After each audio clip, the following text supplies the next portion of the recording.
Sir एक प्यारा किस्सा आपके साथ शेयर कर रहा हूँ।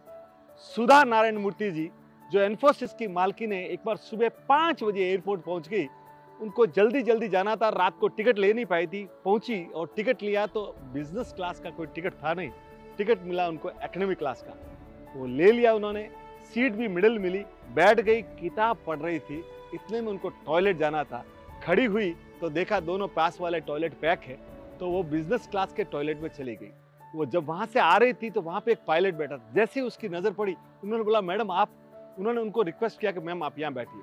तो मैम ने बोला कि मेरे टिकट को अपग्रेड कर लीजिए बिजनेस क्लास का, तब मैं बैठूंगी।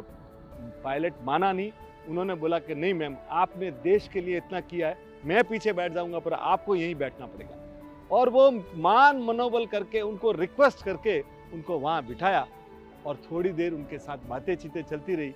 और पूरे सफर के दरमियान सुधा जी और उनके वो पायलट के बीच में बहुत सारी बातें हुई।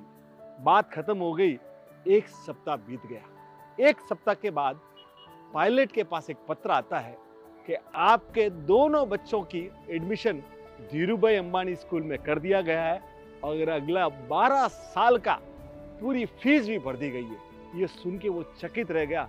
तो हमारे मित्र है विशाल भाई सुहाना मसाला वाले, वो एक बहुत प्यारी बात बोलते हैं कि शांति, भले लोगों की संगत भले आधे घंटे की हो पर अपना जीवन पलट देती है।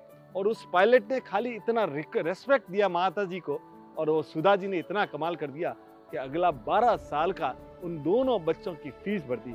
तो salute to Sudha ji, thank you ji, thank you.